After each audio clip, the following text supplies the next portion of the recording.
This episode of the podcast is brought to you by Shirts for the Scene. Head over to the popkoproject.com and you can purchase your favorite band tee. We are raising money for the local artist in Northeastern Pennsylvania whose income was drastically affected by COVID-19 since the world shut down all the way back in March of last year. Hard to believe we've been going through this for almost a year now, but that's why this fundraiser is so important. Artists and musicians' income has been next to nothing, and by buying a t-shirt on the online store, your purchase will directly have an impact as the proceeds go to the band whose shirt you are buying. There are over 100 bands, artists, and venues to choose from, but the store will be closing at the end of March. So go to thepopkoproject.com and purchase your shirt today. That's thepopkoproject.com and click the link for Shirts for the Scene.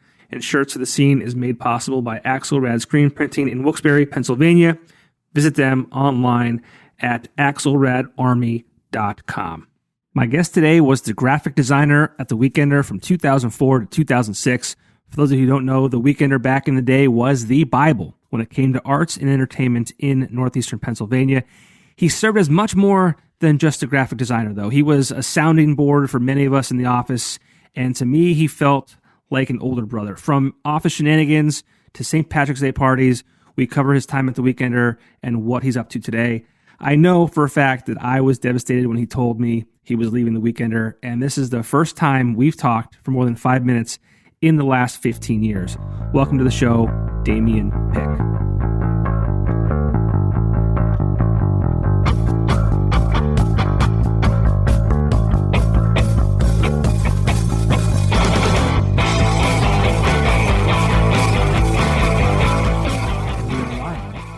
Damion Pick. What's up, brother? What's going on, Johnny? How you been? Dude, it's been way, way, way too long. Yeah, forever. Man. Yeah, it's I think I might have run into you like once or twice. I know I passed by your house the one time and you were on your way to something up the arena and you were frazzled. You didn't have sunscreen or something like that. Maybe. Yeah. Some sort of a promotion. You were all dressed up nice and everything, but I believe it was going to be outside. So you were looking for your sunscreen. You had to run back. You had to double back. Yeah. I can't remember. That's too. Yeah.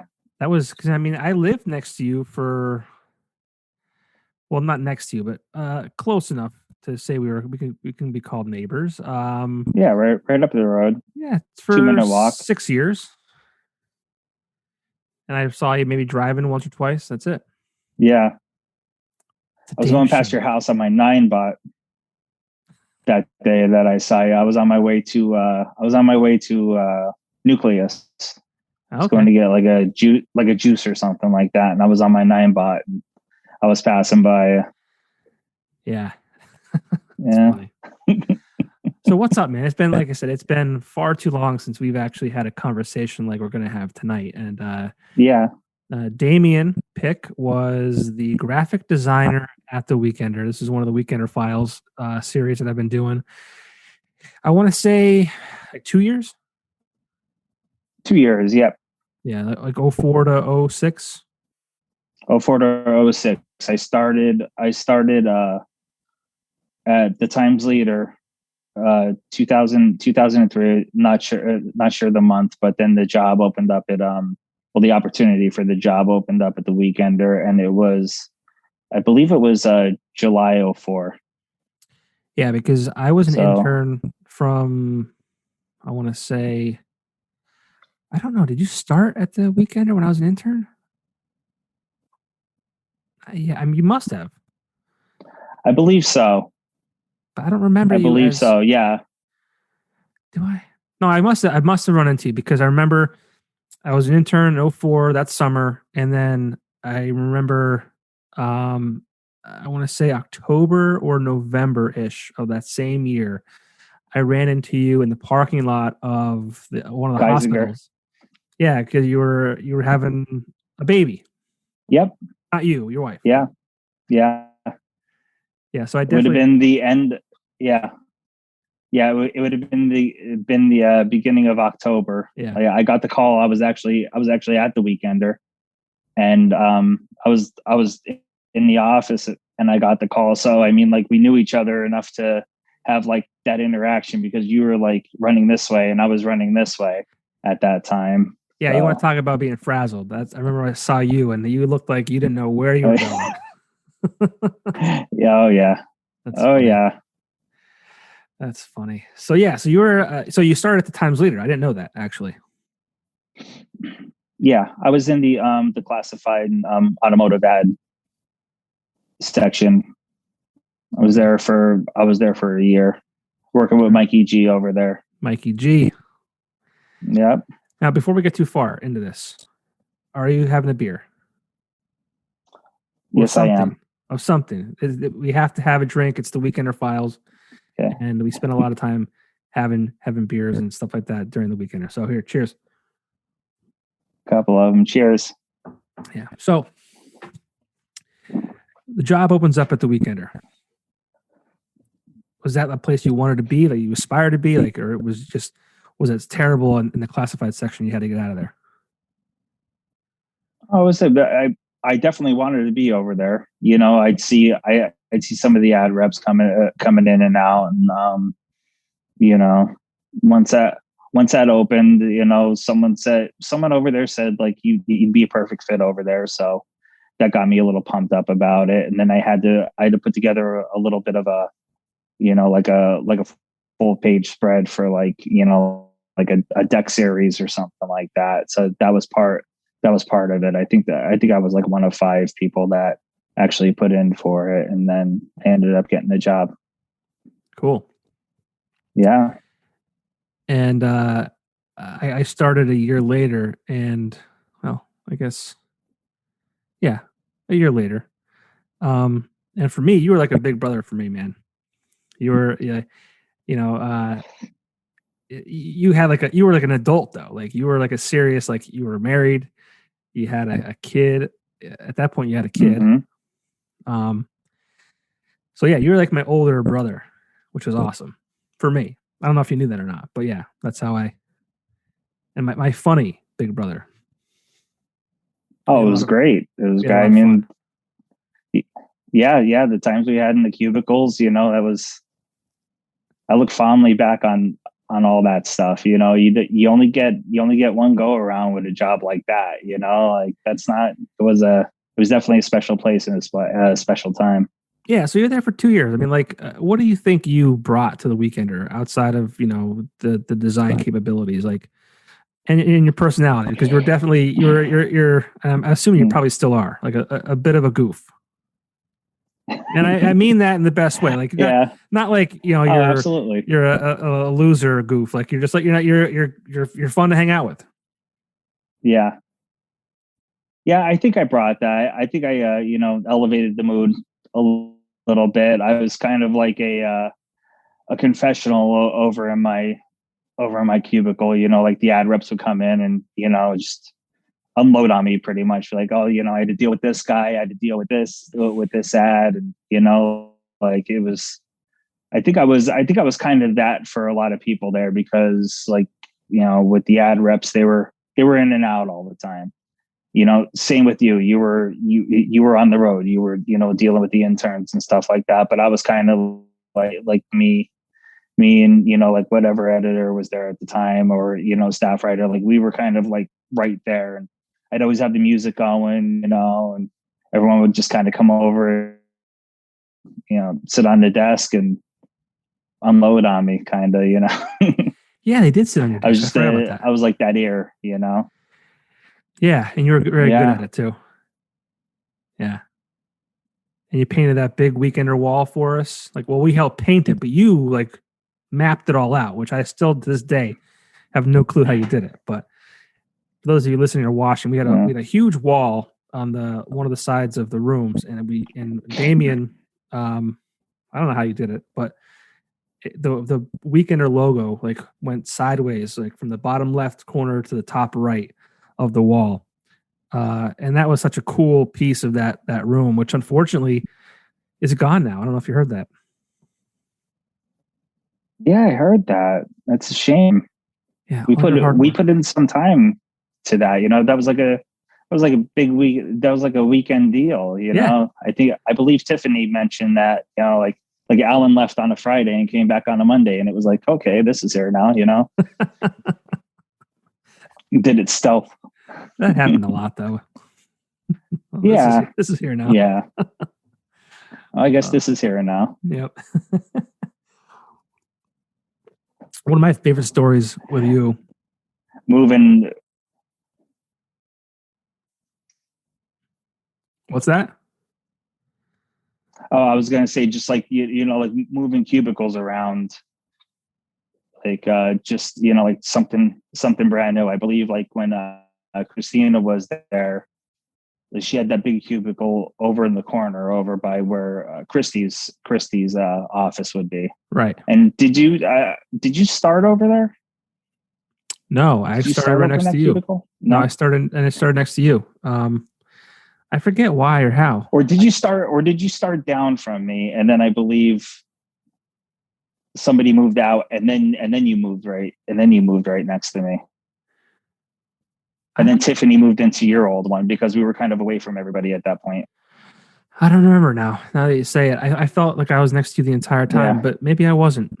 Maybe I was in the corner for a minute, but I remember because that room had like 2 sets of 6 cubicles at one point, and we got rid of the one set and put couches there, and we had that big wall with the Weekender logo, and then we just kind of consolidated to the one side of the room with the cubicles. But yeah, we were cubicle mates, I guess you could say. And my favorite story with you is the football story with Rachel Pugh.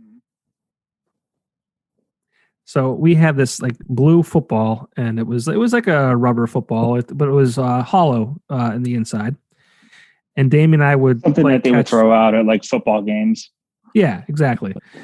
And that's probably where it came from. One of the Pioneers games or some shit like that. Something like that. Yeah, we would play catch in the office all the time. More than we probably should have. And maybe you can help me figure this out, because I remember like we kept like throwing it into Rachel's office, or like you would be in her office and I would throw it to you and you catch it in there. Or, I don't know if we were just throwing it in her office at one point to see if like because we like throw it in there and she'd try and get it, but we would always get it before she did. And one time she was hiding behind the door, so when we threw it in there, she grabbed it and kept it for a few days. She was waiting on it. It was a great defensive move, actually. Yeah.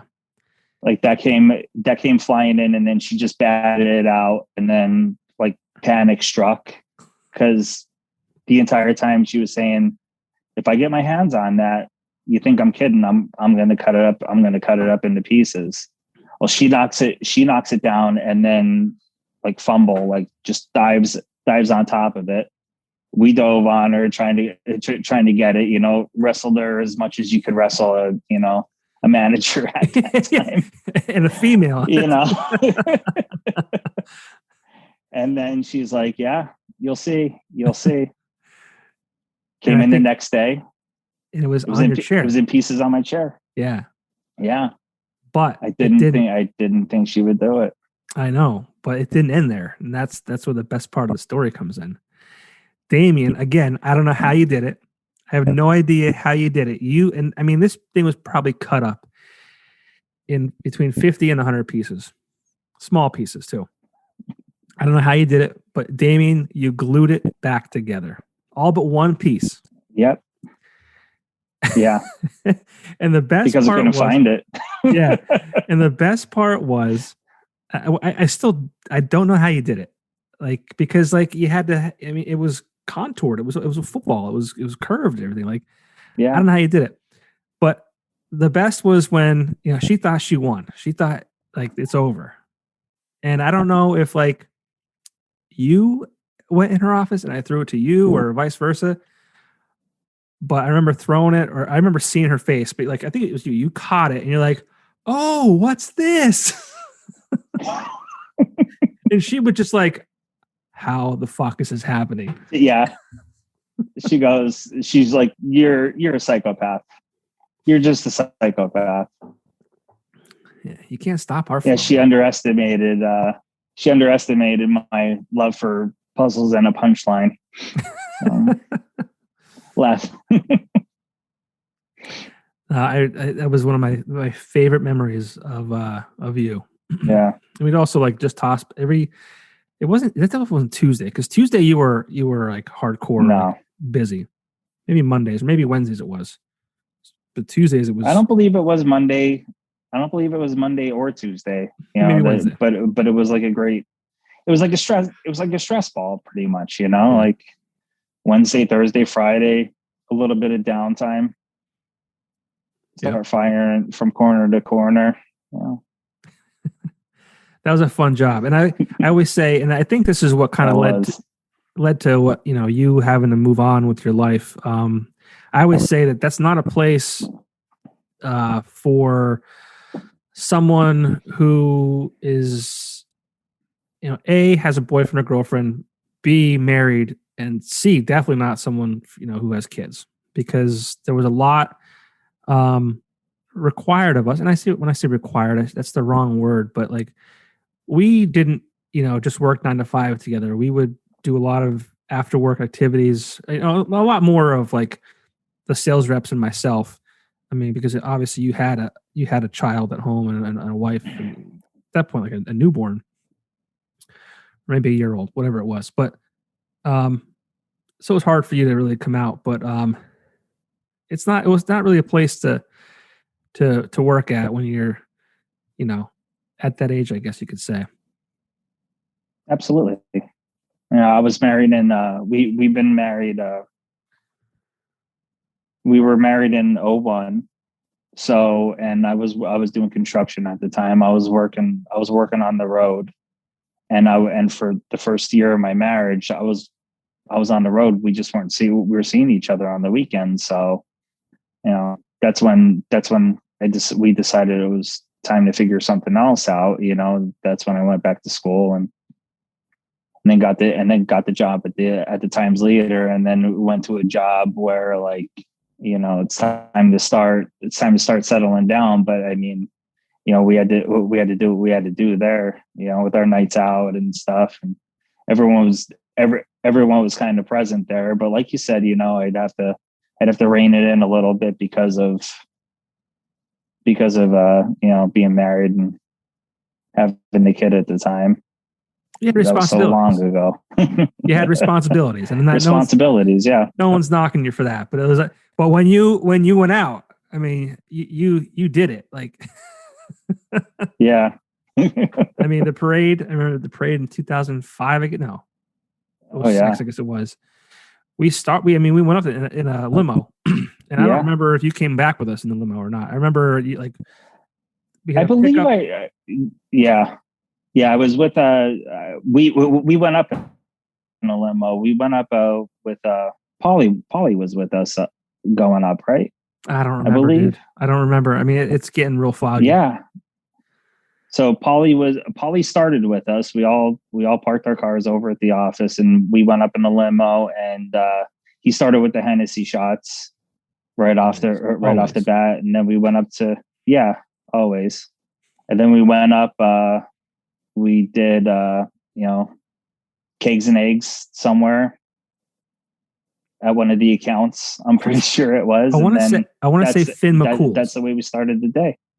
I want to say Finn McCool's for kegs and eggs. I could be wrong. Yeah. Yeah. And that was before everything. That was super early. That was way too early. Yeah. But it was nice. So, like we'd go around with our shirts, and everyone was kind of like, yeah, skip the line, jump right in. Yeah. The benefits, Yeah. The pay wasn't great, but the perks were good. But I feel like if it wasn't for the pay, right? Yeah. I feel like at the end of the day, though, when it was time to go home, the limo was where it was supposed to be to pick us all up, but you were at the Radisson, I think. I could be wrong. Yes. Yeah. Yeah, my one buddy met us up there, and I believe I got a ride. I got a ride back with him. But then I feel like we met up again down at Kevin's or something like that, or Probably. I don't remember that night. Yeah. I really don't. It was the time of my life, and I remember a lot, but there's definitely moments that I forget. Yeah. But yeah, I remember Paul had a show that night. Probably. We had to get back into town because he had to get his stuff together, and he had a show somewhere in Wilkes-Barre. Maybe that's where we all ended up. Probably. Yeah. Maybe, what year was that? It was 06. I'm trying to think what was open. Was Nightcaps open back then? I don't remember. I remember the bar, but I don't remember the name of it. It was at the end of Main Street. It was at the end of North Main, I believe. It had a second level to it. Outsiders? There you go. That's actually South Main Street. Close though. That's South? Okay. Yeah. Okay. Close. Main Street. It's Main Street. And it had 2 levels. You're good. Yeah. And didn't you, speaking of Panacea and Polly, I think you and I, didn't we do me, you, Tiffany, I think Rachel was probably there too. We did a bus trip to Philly, I think it was. Yeah. You were almost late, I feel like. Trying to pick you up. What, to getting to the bus? Yeah. Yeah, we were picking you up. I don't remember that, but that sounds like me. That sounds like something I'd be holding the whole party up. Mm-hmm. And that was a good time too. That was for like a battle of the bands or something like that, wasn't it? I forget what it was for. I don't know if it was just a band showcase or battle of bands or what it was, but yeah, and those were always fun. We did. I don't think you were there, but we did that with Panacea. I think we did like 2 or 3 trips with Panacea. We did one with Spit Can. That was at CBGB's in New York. That was a lot of fun. And we did one with I think Hour After and a couple other guys. That was also a lot of fun. But yeah, wild stuff. And my second favorite memory of you and I, we were we did for Halloween. It was 2005. We did the staff went as was it I don't know how to say it. We went as Sesame Street characters, but we were Sesame Street, yeah. But we kind of sexed it up, didn't we, or no? Yeah. You and I did. Yeah, it was supposed to be like no, like how are we going to? But I mean, like we had a staff of all women, and they wanted to do like a sexy Sesame Street theme. So it's like, well, what are me and you gonna do? Like, but we did the but yeah, we did the 2-headed monster or whatever it's called. I forget what the name is, and we had this thing around our neck, and your sign or my sign said boo, and then whatever else, the second part of us had bees.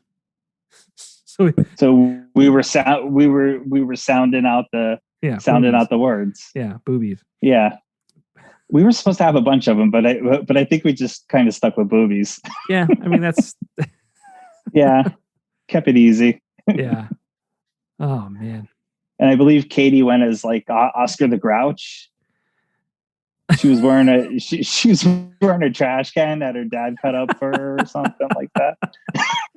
I forgot about that.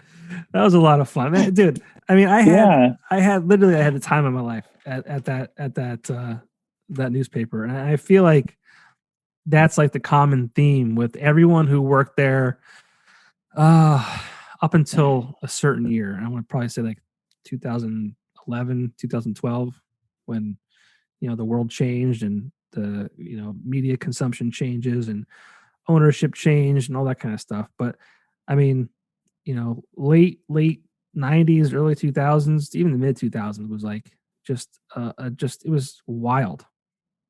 Yeah, I have nothing but fond memories, pretty much. I mean, like you were saying, like we played hard and we fought like cats and brothers and sisters. But like, I mean, maybe I was just oblivious to the fighting because it was kind of like, I mean, Janelle would come in with something, at like 8:00 on a Tuesday night and needed changed or something like that, and she might get a sideways glance or something like that. But it's kind of just like what it was, Yeah. And what was it like for you? Like dealing, I mean, the deadlines, obviously, the paper came out every Wednesday and Yeah. every Tuesday was always just the day of hell. Like, Oh, Tuesday. Yeah. Tuesday was rough. You were putting in I think I put in 19 hours on a Tuesday the one time, but it was anywhere from like 15 to 16 hours. The Monday before that, 10 to 12 hours sometimes. But then the rest of the week, like we would have our staff meetings and editorial meetings on Wednesdays. So you're just kind of trying to make up the rest of the time with, starting page layout, cover concept, any kind of marketing or promotion that was coming across the desk, or maybe just, creating new ads for new businesses coming in. You guys were always getting, good stuff coming in. So, but that was pretty much my week. yeah, well, it was good for us too. Like I don't know how your thing worked. I think it was similar to mine, but like we were like hourly employees, I guess you could say. So like, Same. so yeah, we were required to do 40 hours a week, but like it was always more than that. It seemed like off the clock, but like I would always make sure that, if I was going to be doing a night out on a Wednesday for 2 hours, that day I was only going to work 6 hours in the office. Or if you worked the 12-hour day on a Tuesday, or a 19-hour day on a Tuesday, like it was pretty easy going the next 3 days, because you kind of just, Yeah. nail it in, so to speak. You knew you were coming in for about an hour to check emails and stuff like that. Thumb through a Wednesday I'm talking about. Yeah. And then check edits, and, like you guys would be going through the paper. I'd be going through the paper, be like, okay, we missed this. We got to get this the next time, and then our editorial meeting would happen, which when Joe and Megan were there, like we'd usually do that at Panera. Oh, really? So we'd go up to Panera for about an hour and a half, and then, oh yeah, that was our spot. And then we come back, and then have pretty much like the team meeting, mm-hmm. with everybody saying, okay, this is what the issue is, so that you guys could go out and sell it that way, pretty much, Yeah. Yeah, it was good stuff to, like cater to it. Yeah, I mean, for me, it was a great first job. It almost spoiled me to an extent. I'm sure going from construction to that atmosphere was a fucking great thing. It was awesome. Yeah. It was awesome. It was kind of like the first desk job I ever had. So yeah. I remember saying, and to have it there, it was awesome. Yeah, I remember saying, like, there was times, especially the first year, where I'd wake up and say, I can't believe I get paid to do this. This is, it wasn't a lot of money, but I was just out of college. I was having a blast, and it was awesome. Yeah. But things change. I'll never forget the day you told me, and I think I was maybe the first to know in the office. It was, I want to say, June of 2006, maybe May, that you were leaving. And it would have been May. It would have been May that I probably would have told you, because I did start my my new job in June. Okay. So, but it amazes me your recall for dates. It's I don't know how you do it. It's like my useless. It's like the useless knowledge that I have, and like this, like, superpower. If you had if you had the lamest superpower, what would it be? That's mine. I can remember dates. I knew it was warm out. I knew it was like springtime, and I knew that I went outside after Damion told me and said, "Fuck, what am I gonna do?" Because my biggest fear. So you told me, right? And like I wasn't surprised at all. Like I was legit heartbroken. Because you seriously were. You were like I'm the oldest brother in my family. So for me, you were like a big brother to me. And I looked up to you a lot, and like just the thought of you not being in that cubicle next to me, the thought of us not being able to throw the ball back and forth over the cubicle and just to goof around like we did, like that was like, it was devastating. Like And I'm like, what the fuck am I going to do now?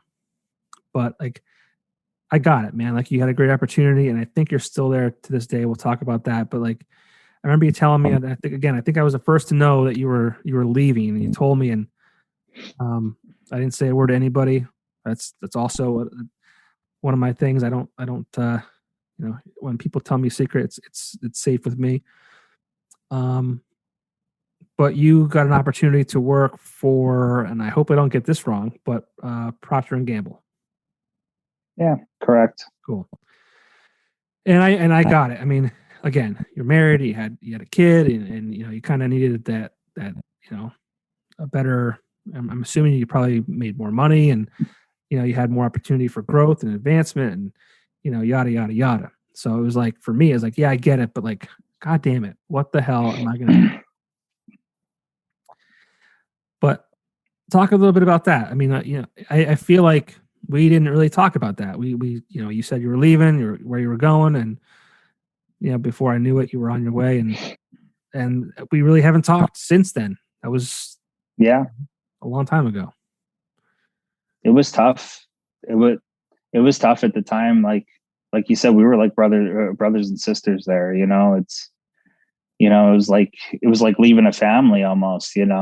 I remember it was even just tough for me to tell you and tell Tiffany and everybody that I'm found. I have this opportunity, and I think it's like with the family, I think it's time to move on, and it really did make a change for the better. Like all the way throughout, and I'm still there this day. To this day. So. 15 years later, it all kind of, 15 years later. Are you doing something completely different than what's that? I said, are you running the show now or what? Running the show up there? Yeah. Not quite. Not quite. I'm part of a team. So, like we all do it together. Yeah. It is a good place to work, to work with. You get on a good team, you get with a bunch of good guys, and it makes it a lot easier up there, so just like everywhere else. Yeah. I mean, that's what it takes. And that's what's important. So like, what were you, when you started there, 15 years ago, what were you doing?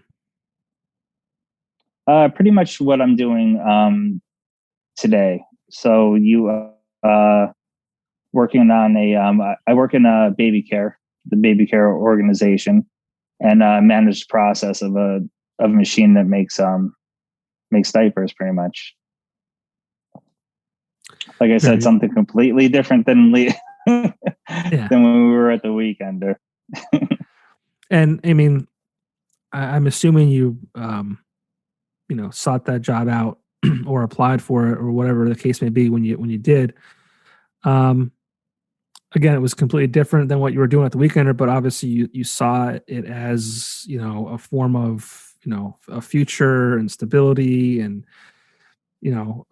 absolutely pay structures and just, but I mean, again, like, how did you went from creating, graphic designs for advertisements and newspapers to, kind of a production facility, correct? Yeah, correct. So the way they generally do they open their applications every so often.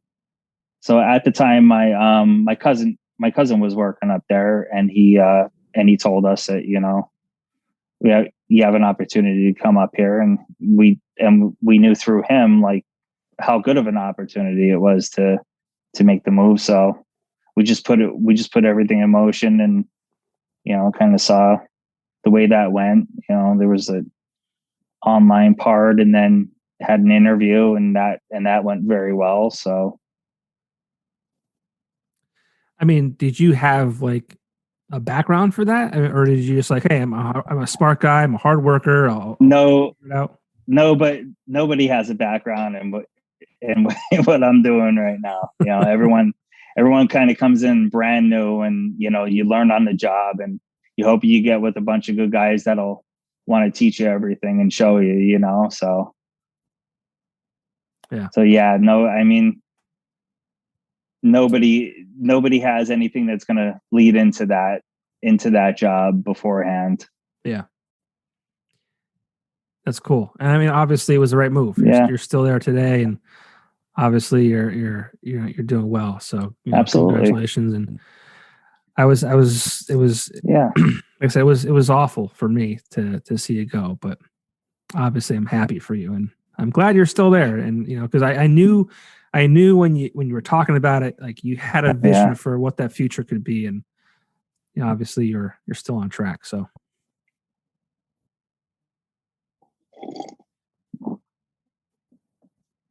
yeah, but definitely no beach volleyball cubicle volleyball up there. No. It's funny, like which you were surprisingly like if you could have made money off of that, I think you could have possibly went pro. Pro what? Volleyball? Pro cubicle volleyball. Oh.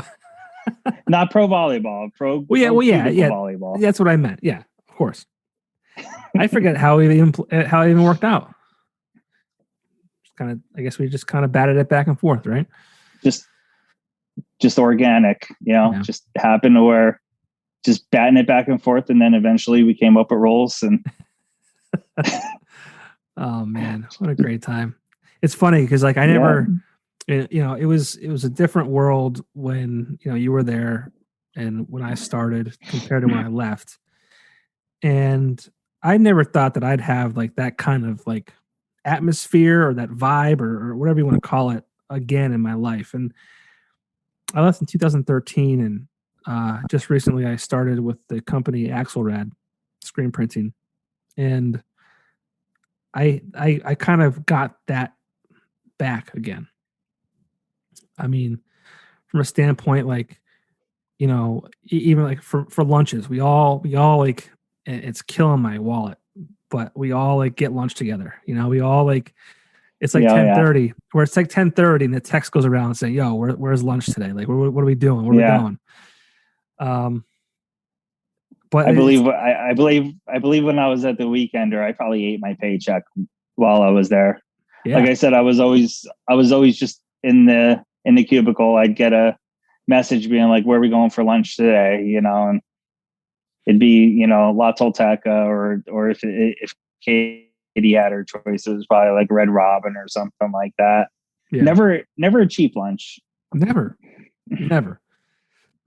That's what happens now at Axelrad. Like we all keep saying we got to start like bringing lunch in, and just like we can still hang out and eat lunch together and bullshit. But like, I don't know, there's something about the food that's already made for you, and it's bringing lunch from home kind of is boring. Yeah, I'm too lazy to put together something earlier anyway. So, well, I just easier to grab something. I make my wife lunch every day, every morning. You. Yeah. Look at you. Absolutely. Husband of the year right here. Keeps me out of the doghouse, But I do. Absolutely. I wake up, I get her lunch ready, I get our son ready, I walk them to the door, and then I get ready. I don't know how that happened. I don't know how I got roped into that. I don't know.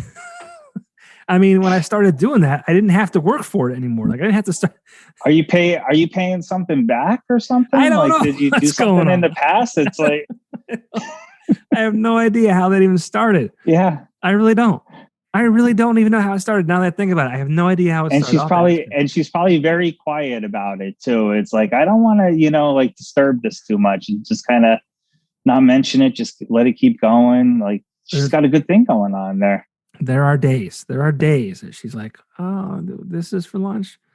And I'm like, what? Say it again. Did you make it? Rocking the boat. Yeah. Well, actually, recently she's been doing like, we are on a Mediterranean diet now. So we typically plan out more meals, and then like she'll make stuff the day prior. So she's actually making it now. I just kind of put it together, But yeah. Yeah. This is my life now. So you're taking it from the refrigerator and putting it in her lunchbox. Is what you're. Well, now this is what. Oh, okay. All right. No, all right. hold up. Recently, this is it's making a lot more sense now. This is within the last like 4 months. Prior to that, I was making sandwiches. Like I was like legit. Okay. Putting things together and sending her on the way like a kid going to school. But I mean, let's be honest. My wife is way too hot for me, so I kind of have to like make sure that I prove my worth. Are you putting little pictures and notes in her lunchbox the way Tiffany's doing for her daughters? I am not, but how about that? Those are actually really creative. I love them. I look forward to them. I know. It's like I didn't realize she was that creative and that talented. Did you see the pictures of her kids for Halloween where they were those witches? The Hocus Pocus. Hocus Pocus. Yeah. Yes, yeah. I always wondered, like when that third daughter was coming out, like when she found out she was having that third daughter. Yeah. Like what that must have felt like for her. Be like, oh, I cannot wait. Start putting that together. Hocus Pocus. Well, she was saying like she didn't want to like force like costumes like or no, she wanted to have her kids like have individual costumes, but they kept like wanting to do like joint stuff. Mm-hmm. She's like, well, enjoy it now because when you don't want to do it, we're going to do it and we're going to do Hocus Pocus. It was funny because that whole back row, like that cubicle row, it was Tiffany, me, and you, and I feel like we were all like really close. And even to this day, she said you were one of the first people that she saw when she moved back into town at church. I think it was. Yes, yeah. Her, we had a CCD. We were doing CCD together. Right. So yes. Well, her daughters are in a lower grade, but my daughter was going, at the same time, and we all kind of meet in a gymnasium, and then she comes walking in. I'm like, oh, I guess Tiffany's back in town now. So. Yeah, what are you doing here? That was cool. Yeah. Yeah. And then we'd have like the family days where everyone kind of had to, meet in the basement, and like either she'd come down or like I'd come down and have like the table set up already, like go do our thing together. Yeah. How old's your kid now? Well, I can do the math. My son is 16. Jesus. Well, I just gave you the number. I know. Well, no, my son's do the math. 16. I could do the math in my head. Okay. Like I knew when he was being born. I said that in the beginning of this podcast. You know what this reminds me of right here? You and Amanda were giving me a ride home the one night from wherever, but it could have been only 3 minutes from my house, and I'm like, okay, you just take it. He's like, no, give me your address. I have a new GPS. I want to use it. I'm like, but I could make the left and then you go straight and then nope. What's your address? Literally, Me? like I don't remember this at all. Literally, like a 45-second ride to my house. You're like, give me your address. I want to use this GPS. I just got a new GPS. Give me your address. Yes. I don't remember any of this. Maybe I should. We might have been. It was so close. It might have been like Carrie's Pub or something like that, where it's like right down the road. Wow, how am I not remembering this? Wow. It's just weird. Some of the things you remember. I remember that, and I gave you his age, and you're like, wait, I want to do the math. Nope. Well, I was mad at myself. I'm like, oh, how old is he? And then meanwhile, a half hour ago, I told you the date of the month that he was born. It was October 2004. That's right. October 1st, 2004. I can't do the math in my head because I'm stupid. Yeah, that's fine. That's funny. That's fine. Well, he's 16 now, and my daughter Mara is 12. So, wow, I'm losing track of time. I don't know that I knew that the second one came. I don't know, dude. I'm losing my mind. Well, that's why you're doing this stuff. That's what exactly. That's part of like. It's two reasons. It's a selfish reason because I wanted to have this documented because I'm forgetting now. My life is full of dinosaur names and Blippi, and now Peppa Pig, and so all the fun stuff that I had in my youth is being pushed out to make way for this nonsense quote unquote that my kid is. Yeah. So it's all the stuff that really matters right now. Yeah. You know. So I wanted to have all that other stuff that was a completely different life we led at one time, and now the good stuff's happening. It's the best. But I wanted to also have just this conversations because we have not done this in 16 years. Yeah. So I kind of wanted to see where you were, what you're doing, make sure that you're good. I'm here. I'm here for you. I'm here to talk and listen, whatever you want to do.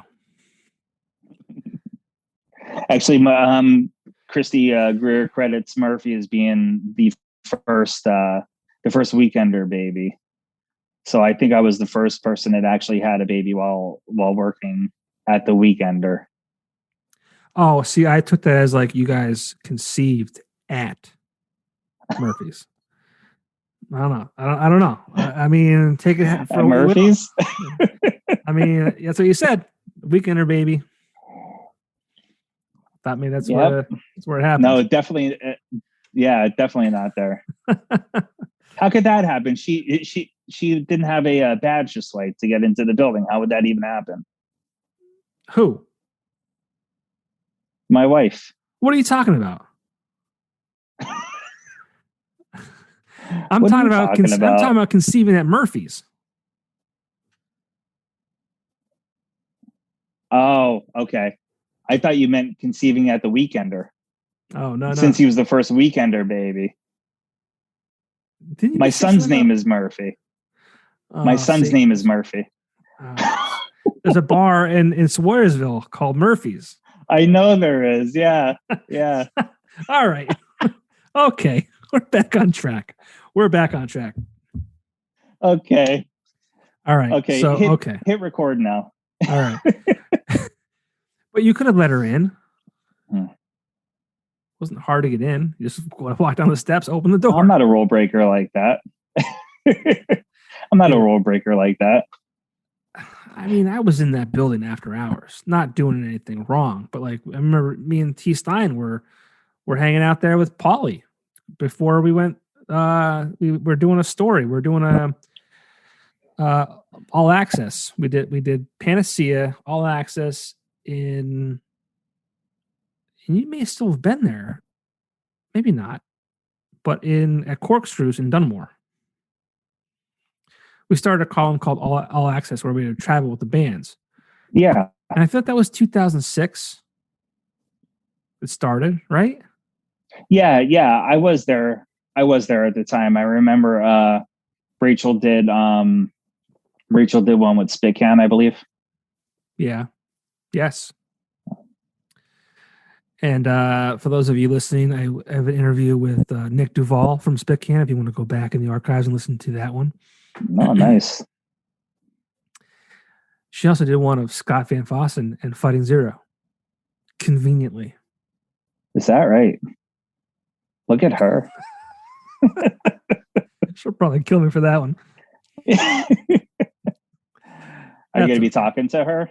Yeah, man. I told you, like, I wanted to kind of save her for last because, like, so the Weekender, and you're kind of guilty of this, and I'm sure it's not on purpose, but like the Weekender was always kind of seen as like the stepping stone, this stepping stone, and this kind of like just part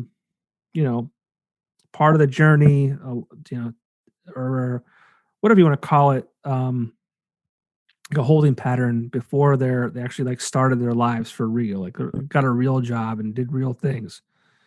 So people there for a year, people there for, I mean, Leslie was there for 8 or 9 months, which I you know, I know that if I counted up the months, but like it didn't feel like she was there for only 9 months. It felt like she was there longer. But a lot of people used it as a stepping stone. They were there for a year, they were there for 2 years, they got sales experience, they got this experience or whatever it might be, and they would go on their way. But for me and Rachel and obviously Mikey G, there were a few of us that were there for quite a long time. And I was there for, if you include my internship, I was there for 9 years. So I wanted to save her for last. But I feel like I gotta talk to her soon because, like, I'm sure she has great stories that need to be shared. She's probably got story. She's probably got story after story, especially dealing with stories. She has stories that she can't tell. And stuff. She's got stories that she can't even tell. I know that for a fact. But yeah, I mean, she was. You're gonna have to do a different podcast, like a private podcast or something like that to get those stories out. I'll just have to like meet her in person. Which, who wants to do that these days? COVID. Can't meet people in person. Stupid COVID. Yeah, I mean, was your life affected? I mean, obviously you're in manufacturing, so like, I'm assuming that the band must play, the show must go on. Absolutely. So I believe my job got on it right away. They've been doing really good up there, but I've been working the entire time. Very, blessed to be doing that, to be working during all this. But I mean, other than, going out for dinner, going to see a movie or something like that, but we've been trying to do our part and hunkering down, but other than that, like I've been able to work all through it. That's good. Yeah. It's a scary time. I mean, I always say I never thought we'd be living through a pandemic and, for a full year and still even past that. I don't think anybody ever thought that, 2 weeks throughout history. It's like, 2 weeks, flatten the curve. No big deal. Yeah. My favorite. We are where we are. And I feel like we'll be turning the corner pretty soon. And I mean, not necessarily getting back to like 100% normal, but I feel like we're moving in a right direction at this point. Yeah. I mean, I hope so. I mean, the world has to, and yeah, I mean, you have kids. I mean, how has that been for you with kids who were in school? Well, they've been doing, they had to do the hybrid where they were doing, we were completely online at one time. And then we moved to a hybrid situation where they were doing half of it, on Google Classroom, and then going half the time, which is kind of like where we're at right now. So like, for instance, my son he'll do online Monday, Tuesday, Wednesday, and then do in class on Thursdays and Fridays. But my daughter had every kid has the option to go full time if they want to. So she's going 5 days a week. And then after Easter, everyone's going to be going 5 days a week. Right. Well, I mean, how did you guys work? But it's been a struggle. Yeah. It's not for everybody. Like there's definitely kids that have to be, in the classroom, that they need that one-on-one, like my son's been doing well with it, and he's been taking AP classes. So he's, online. That's good. Like every kid's different. And it's, doing what we have to do, kind of. Yeah. Yeah, I thought my wife and I were talking the other day. The CDC says you can go from 6 feet to 3 feet now, right? Mm-hmm. And let's think about. And I'm not politicizing this in any way. I'm this is just common sense talking, and this is just kind of like for fun here. They say 3 feet. Now, if I was closer than 3 feet to you, that would be pretty close. I'd be invading your personal space at that point. So I don't understand why we even. Pretty. Yeah.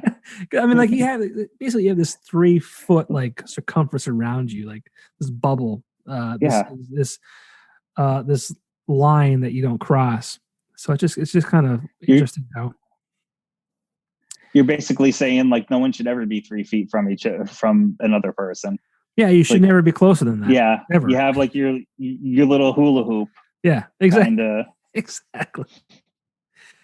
But yeah, it's obviously everyone's learning and they're adapting as more information is available, and we kind of get through this and the safest way possible. But I just thought it was interesting and funny, kind of like okay, like we can go from 6 feet to 3 feet, and it's at that point it's like, well, why do we have to define 3 feet? Like we can probably just be like, we can go back to normal because no one really should be closer than 3 feet next to you. So that's weird. With a mask, though. With a mask. Yeah, I mean, I'm vaccinated. Like, I am considered obese. For anyone who thinks that there's loopholes you can get, I according to my BMI, I am considered obese. So that falls under the guidelines, and I said, all right, well, that's all those lunches at Axelrad. I joke. I say, I got my first one before I even joined the team, but I joke and say that I have been preparing for this pandemic for the past 5 years. I knew it was coming, and I thought, you know what, it's going to come, and in order to get vaccinated, I need to be fat. So I'm going to eat like shit and drink beer, and here we are.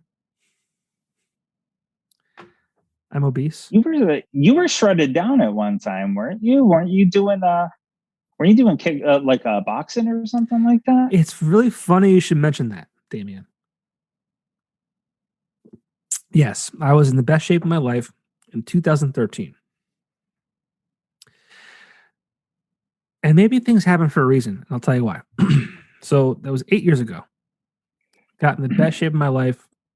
I did world-class boxing in Kingston.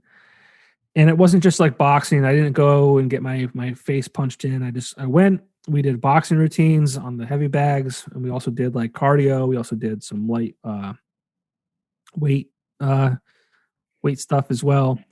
And I did that for 20 weeks, and I got in the best shape of my life. I think I almost had a six-pack. I was down to 176. I started at 199. And I got cut up. But it also sucked because in addition to working out every single day, 5 days a week, I also weighed my food. I also watched everything I ate. I drank 1 day a week, and it was only 2 drinks, and they were vodka drinks. It was a miserable existence. And my wife kept saying, at the time she was my she was my girlfriend. She kept saying, this isn't sustainable, blah, blah, blah. And I'm like, I don't care. They're paying me to do this. I'm going to do it. And I did it. I fulfilled my obligation of the program. But again, yeah, it was not sustainable. Like I got off of it, and, maybe I didn't go back immediately as far as like eating like shit or drinking. It progressed over time. But yeah, it's just that's a lifestyle. I mean, that's a real. Oh, absolutely.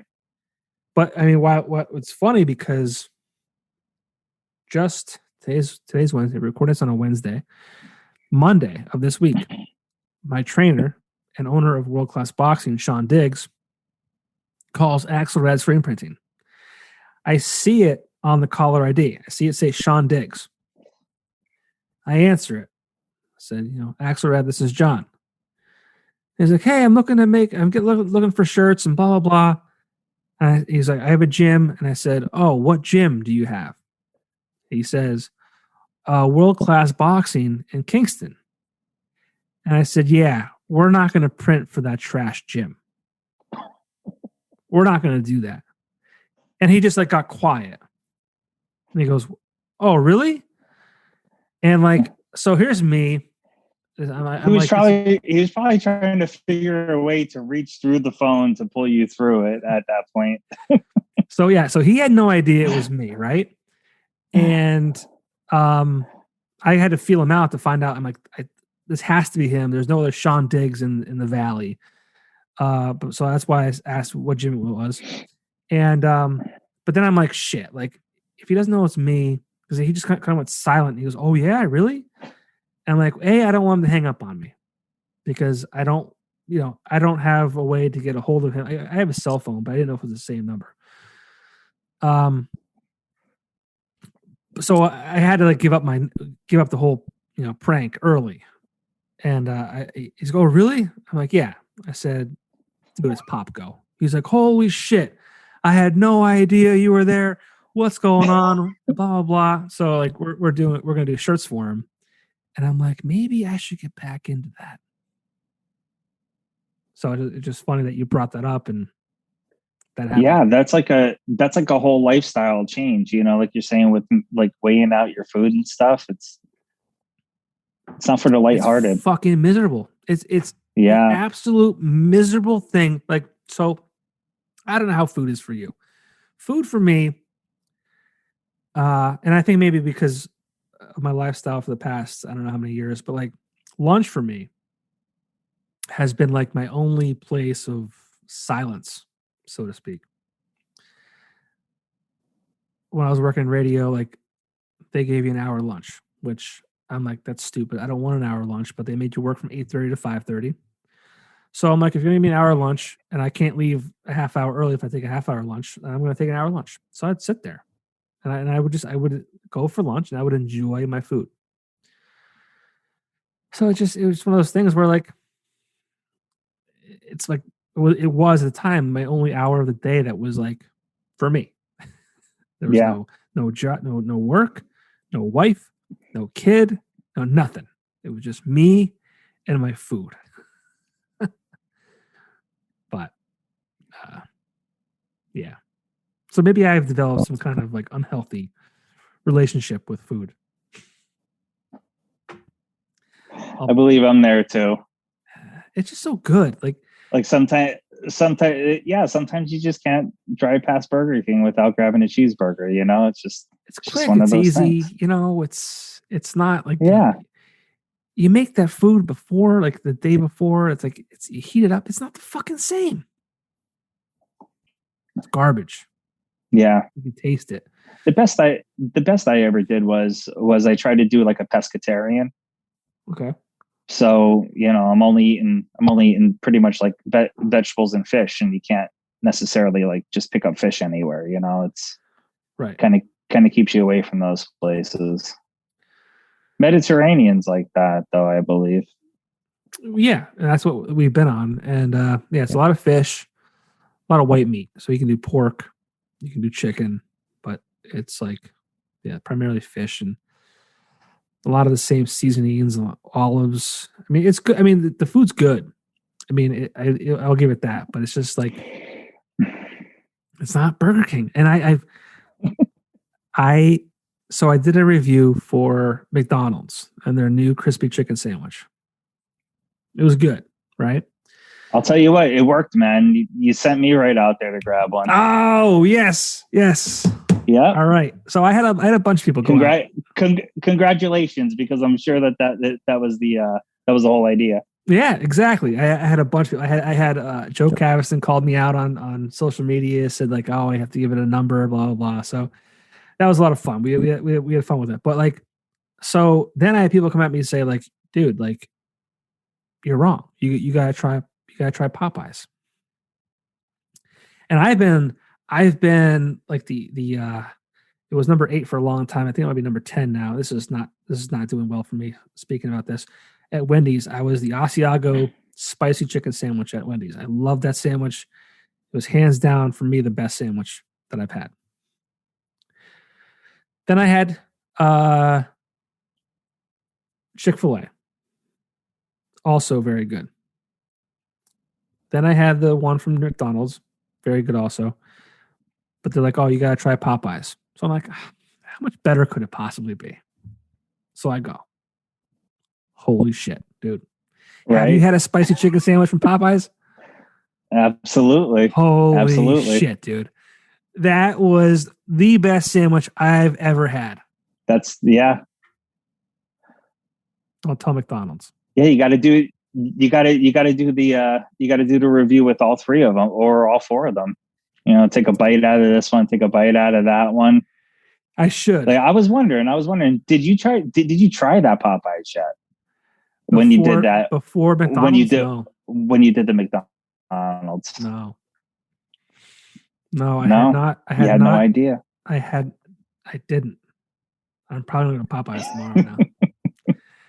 I didn't. I had no idea. I went days later, and I'm like, holy shit.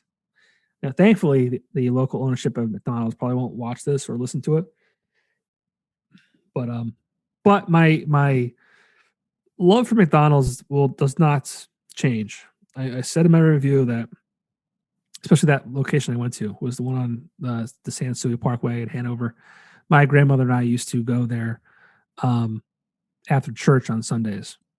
So that McDonald's in general, and that location specifically has like a special place in my heart because my grandmother's no longer here, and it was a lot of fun remembering, her and going there with her after church on Sundays. Building memories through burgers. That's exactly what they want you to do. Yes. But Popeyes, dude. Yeah, Popeyes was. Ooh. Oh yeah. I haven't had it since. I've been holding back. Maybe tomorrow. Tomorrow's Thursday. I can't eat meat on Friday. My wife will kill me. Tomorrow's Popeyes. And then the gym on Saturday, right? And then the gym on Saturday. For those of you listening, I'm winking at Damion right now. Yes, the gym on Saturday. Well, I told Sean, I'm like, yo, let's. And there's guys at the office that are also like, we're not overweight. And I mean, I don't feel like I'm obese. I don't think I look obese, but like, I could definitely afford to lose some weight. There's a few of us at the office that are like, hey, we'll go do the boxing stuff. Might be fun. Yeah, I'm in the same boat though. I got both of my vaccinations. Same thing. Obese brothers. Yeah. What's up? Yeah. Like you say, been getting ready for it. So people have said to me like, oh, you got it because your wife works at Geisinger. And then people will be like, what for whatever. I'm like, no, like that's not how it works. Like I had to I had a doctor's appointment like 3 days prior to like when they changed the who can get it the first round.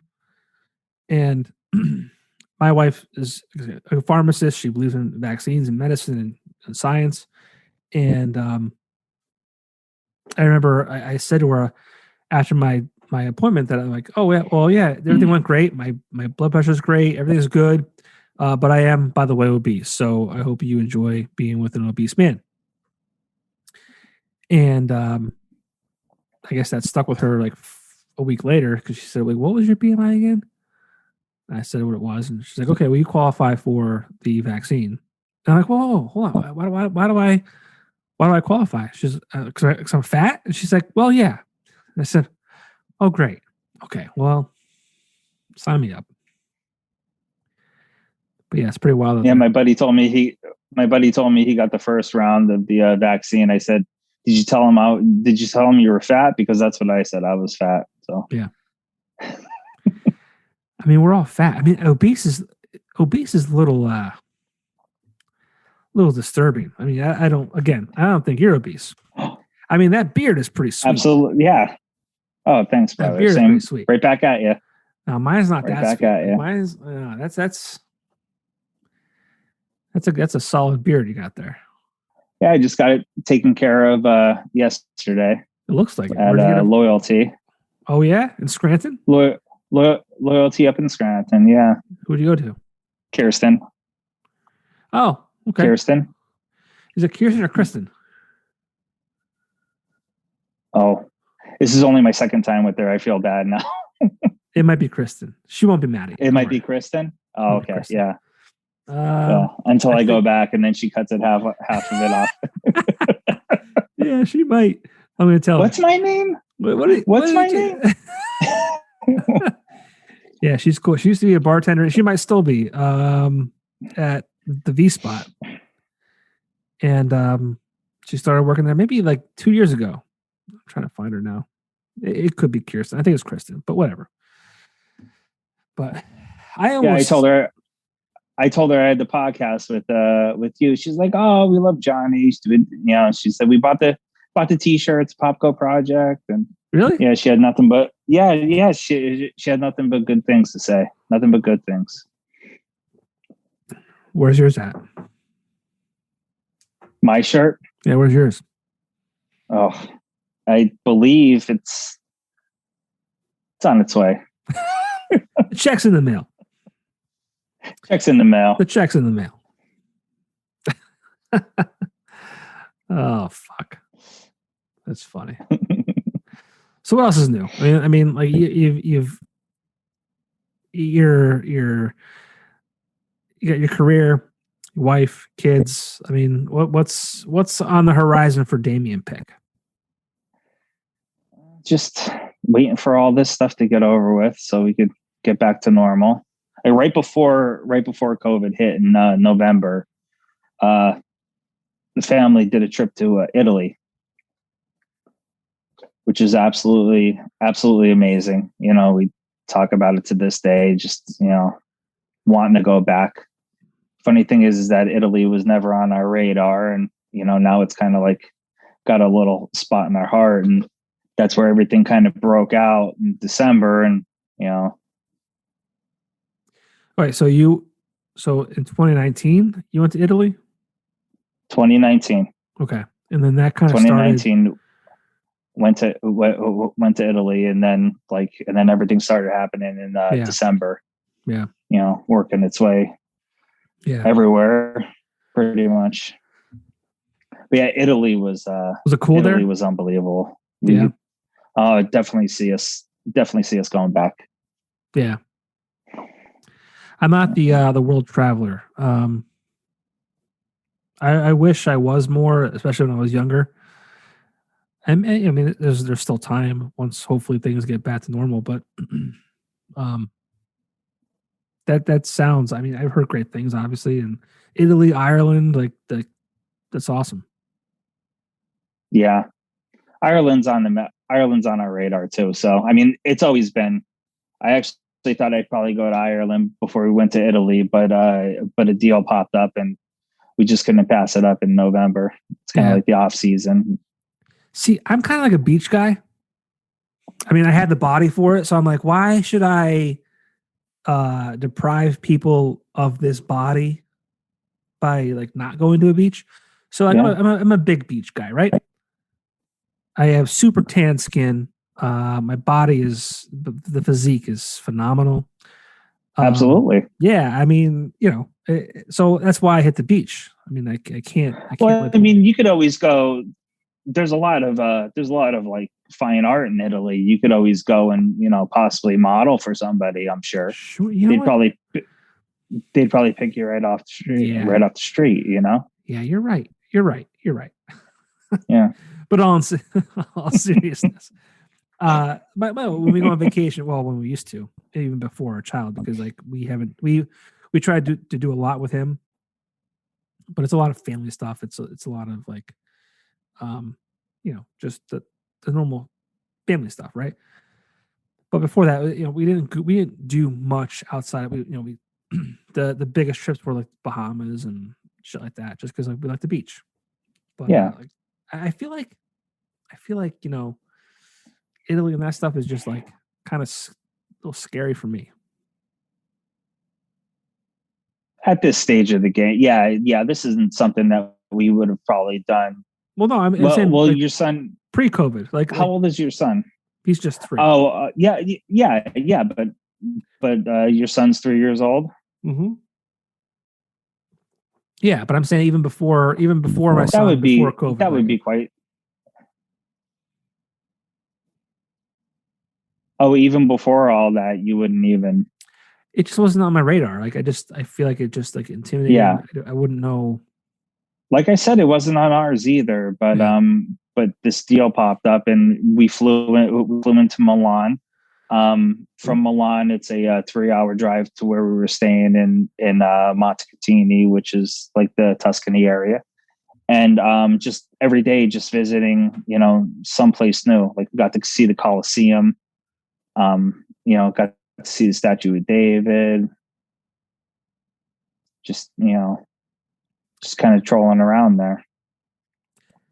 Can I pause here for one moment? Beautiful. Sure. 1 second. All right. Hopefully we're back. Are you there? Back at it. All right, good. Yeah, I'm here. Good. Yeah, I had to pee. Sorry. I tried to stay still, kind of like it was like stop animation. I tried to stay still. Yeah. Yeah, like we froze. I probably didn't do well. I came back and your face was turned the other way. I'll tell you what, it's getting warm out.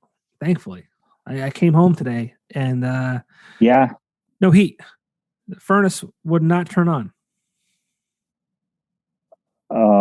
That's the worst. Yeah. So thankfully, that's the worst. It's this time of year and not the dead of winter. But yeah, so we bought a new house back in August of last year, and beautiful house. And I don't want to sound like I'm complaining, but like, it's like there's all these things that are just like nickel and diming us to death. Like, and it's only 17 years old. But yeah, it's just like it's always something with this fucking house. Yeah, it is. It's never ending. When I started at the Weekender, we bought our house as like a handyman helper. So tore it down to the studs and pretty much built it all back up.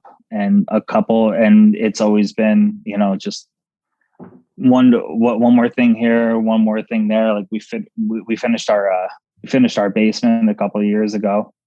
That's where I'm at right now. And this last summer, everyone kind of had the bug to start doing home projects, and we put in a patio out back, working on putting a paver patio with the retaining wall and the nice. Pergola, all that kind of stuff. So yeah, it never ends, and it doesn't matter how new your house is. There's always something you got to do with it. Well, so we bought a house August of last year, like I said, and so we came in, we viewed the house. The woman was still living there at the time. So she was obviously wasn't there, but so we came in, looked at the house, like we love it, everything we want. So it was the day of closing. We're moving our stuff in. She had this huge like entertainment center along the one wall. And we walk in the day of closing, all of her stuff's out. She painted around the fucking entertainment center. And it's this huge wall. It was this huge entertainment system. Mm-hmm. And then in the corner, another wall. It was like a small like bookshelf type thing, also painted around. And I was pissed. I'm like, I wanted to paint this room anyways, but you took my timeline from like I'll get to it in like the next month to now I have to do this right now. I can't invite people over to my house and say, yes, this is our new house with this fucking painted it around fucking entertainment center. And it was just one thing after the next with this lady. And she had this beautiful home, but she just didn't take care of it. Like it just like yeah, I had to replace. I'm not a handyman. I'm like the furthest thing from being a handyman. So one thing this house has done for me, which I'm thankful for, but also pissed off about, I've been able to learn how to do things on my own. I replaced faucets, which I almost threw up doing because, I said the house is 17 years old. She probably had not like cleaned anything in 17 years. Mm-hmm. Those pipes were probably 17 years of gook. Oh yeah. So but I did that on my own. I replaced 2 different faucets. I replaced several other things. We painted every room in this house except for the basement where I'm in now, and 2 bedrooms upstairs. No, 3 bedrooms upstairs. But outside that, everything is redone. But again, it just expedited my timeline because I can't invite people to the living room. If it was a bedroom, fine. I don't care. Like I'll get to that. But the main room in the home, and it's outlined in different paint. But when we first bought the house and we got in here, we were going through seeing like all the things we were going to have to do, which we pretty much knew it was going to be, like tear all the walls down, just leave the studs up, and get in there and get all new stuff up in. So in the kitchen there was a window with a pull blind, just a regular Venetian blind. So we pulled the blind up, and when you look out the window, you saw the backside of the siding. Like they just sided over the window. Over the window. Yeah. Wow. And that's the way they hit it. They just put a blind. Yes, the entire whole window. Thing. Why would they do that? Yes. Why would that woman just paint around her entertainment center? Yeah, I mean, I guess. Yeah, I mean, for me, it's like she was divorced, so I could see her not being able to move it. But she had 2 kids that probably could have helped her. But that just seems like bizarre. Like that's like an interior thing. Like if I'm paying someone to, well, if I did, maybe they did it themselves. Like maybe that was their intention. She just didn't want that window there anymore. But I mean, didn't try to frame it out or like re-insulate it or anything like that. They just sided right over the window. Okay, it's kind of comical. Yeah, it's funny how people. I just don't get it, but that's just me. But it's always something like this. This patio in the backyard was just going to start out with just a couple pavers. So we started going a little bit deeper and a little bit deeper, and then leveling it out, and then full retaining wall around it, and then everything's open. So one of my wife's friends come over, and they're like, it'd be nice out here, a pergola. Like, yeah, so I'm throwing in a pergola this weekend, I guess. Thanks for the work. But all that stuff's done. I'm just waiting for good weather right now to button everything up out there. So it only took you 16 years? Yeah, to get to the pergola. But at least you knew going in. Like, okay, this is the house. Or we're gonna do work to it. I'm uncovering things I didn't. A, I'm not handy enough to take care of, and B, it's like this is not what I wanted. Yeah. But and then we'll revisit this, in 10 years and see what project you're working on at that time. It won't be. Sure, it's going to be something. It won't be something that I'm working on per se. It'll be something that I'm paying someone to fix because I can't do it myself. Because I'm a fucking idiot. There you go. Yeah. Well, the furnace is like.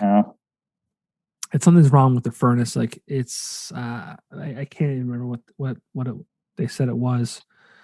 It's not a big deal, but like I don't have the part to fix myself. So I gotta pay someone to come. That's what YouTube's there for. So I did that. I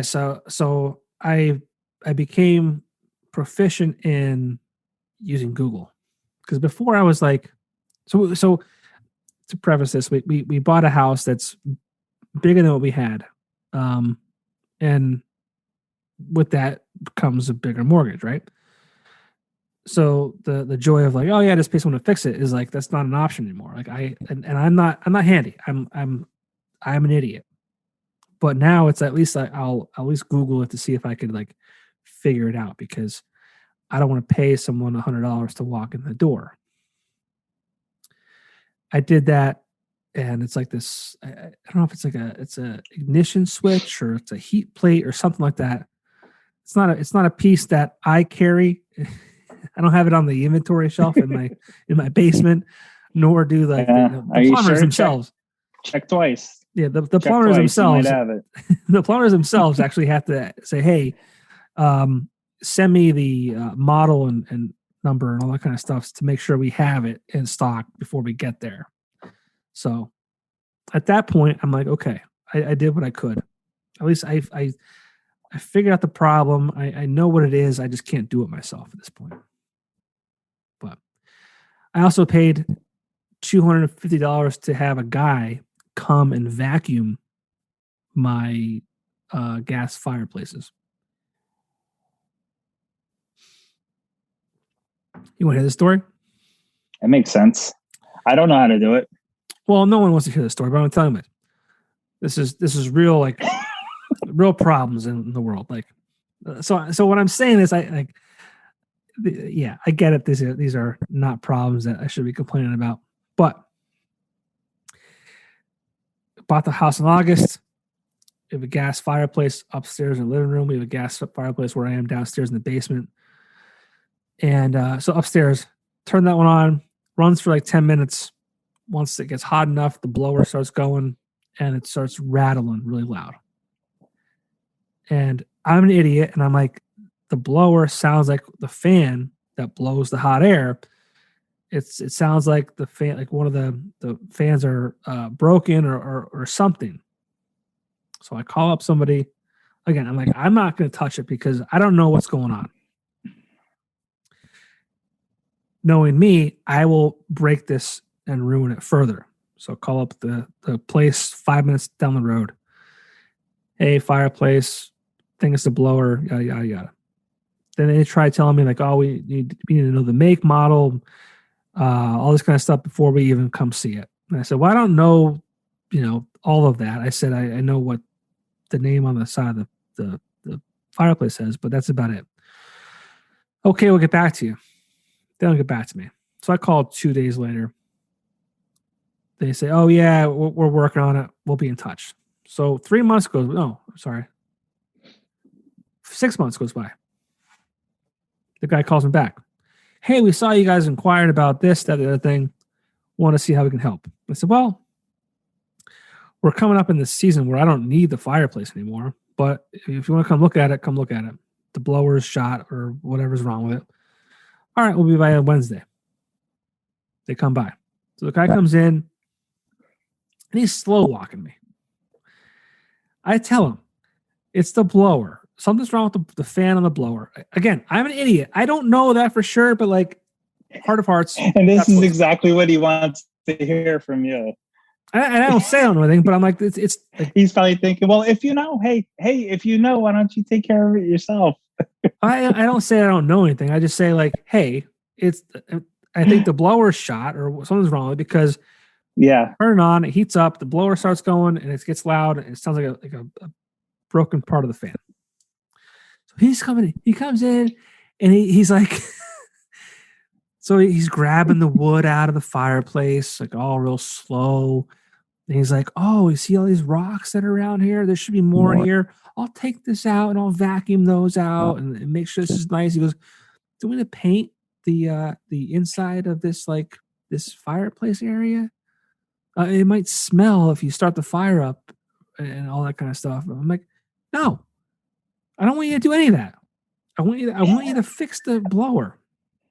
Well, I gotta, do this before I turn it on and let it get heated up. I gotta make sure I do these things, because if I don't do that stuff and it's too hot, I can't get in there. I'm like, okay, that makes sense, right? It makes sense. You can't, if you heat it up, you can't be sticking your hands in there. I get that. Okay. So he brings his shop vac in. He's vacuuming the whole thing out. He's pulling the pieces of wood out, whole 9 yards. Then puts it all back together. And he goes, I felt the blower in the back. He goes, it was kind of like settled up against the back wall. And that can happen. Like the things can move. Maybe that'll help. Puts it all back together. Turns it on. And it's like, I can hear that little tinging of the broken fan. That's what I think it is anyways. Mm-hmm. And he goes, it has to be louder than that, right? And I'm like, yeah, it was. And it'll get there. Just give it a minute. So we sit around, wait. And sure as shit, it starts getting real loud. So we shut it down. Eventually, so he puts his hand in the back, grabs the blower, is able to pull the blower out. And he's trying to dust the dust on the fan of the blower off at this point.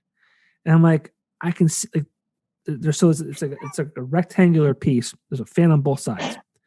So he's attending this fan, and I'm like looking at this fan. This fan has like a broken like blade. I'm like, I think that fan has a broken blade. It's probably what it is.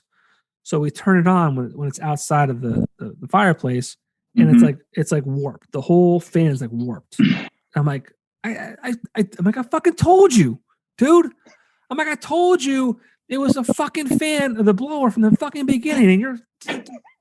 Now, I didn't say all of this that I'm saying right now because, like, yeah, I've had a few beers and I'm a respectable human being for the most part. So I'm like, God damn it. So we figure out, okay, it's the fucking blower. All right. So when I get back to the office, I'll let you know what the price is for the blower. So let's go downstairs. So the downstairs fireplace, you turn it on. 30 seconds after you turn it on, it sets off the fire alarms in the entire house. So he's like, well, is it the fire alarms or is it the CO2? I'm like, listen, guy, I have CO2 detectors on the wall down here. I've got them on the first floor. I got them on the second floor. It's not the CO2. These are just these are just smoke detectors. Okay. So he turns it on. They go off immediately. And he's like, well, maybe you just have to burn off whatever's on the stove. He calls it stove. And I'm like, okay, well, sure. How long do you think? He's like, maybe 30 minutes. This is all while I should be at work. I said to my boss, hey, I got to run home, unlock the door for the guy. He'll be in there for a half hour. I'll be right back. So yeah, we'll have to burn it off. So I open up all the windows and doors down the basement, turn on the fucking fire. The smoke alarm is going off the entire time. It's fucking blaring in my ear. I want to kill myself. And a half hour goes by. It's like, well, so he comes downstairs. Like, there's a haze in the downstairs area. So something's burning off. It's not gas. It's something's burning off. I don't know what it is. He's like, well, we can do it for another 15 minutes to a half hour. I'm like, guy, I have to go back to work. I don't have time to be fucking with you on this fucking this unit here. So he gives me a bill. It's $250, 3 hours of work. He leaves. Calls back. Got a price for you on the blower. Guess how much the blower costs? Couple hundred? $220. I'm like, guy, I'm already in this for $250. And you haven't done anything for me yet. You came in with your fucking vacuum cleaner and you vacuumed this shit off. I'm like, I said, I know you were here for that long. I know what you were doing, but I told you what it was. You fucking pussyfooted around. Well, I don't know what to tell you. It's going to cost you $220 for the blower, and it's going to cost us another $50 to come by and fucking put it in for you. So here I am. Fireplaces I Yeah, can't what? use. Yeah, when you start buying parts for appliances or anything like that, and you realize, well, should I buy this part or should I just buy a brand new appliance? Well, I mean, the fireplace has to cost more than $220. But yeah, I know what you're saying. Absolutely. But Have you ever broken my it? stove, the control panel on my stove went, and I was shocked at that price. I Yeah, throw was it away. absolutely shocked. Buy a new one. Yeah, Have you but ever? I was able to replace that. But if it ever goes again, I'm gonna have to buy a new stove. Have you ever broken the glass dish in a microwave? No. If you do, fucking buy a new microwave. That fucking glass, that thing that sits on the fucking thing and Yeah. turns, that glass piece, I think, is $50. No kidding. Yep. So Yeah. I had to, because like with the house that was near you in Pringle area, that was mounted above the stove. So it wasn't like just a microwave on a counter. You Like just take it off and throw a new one on. Yeah. Yeah. It wasn't just like throw it away. Like it was Yeah. mounted on. It matched. Like the microwave was the same brand as the stove, the same brand as the dishwasher, same brand as the refrigerator. All same brand, all same color. So it wasn't like I can't just throw it away. I had to buy this freaking glass tray. I think it was $50 just for the glass tray.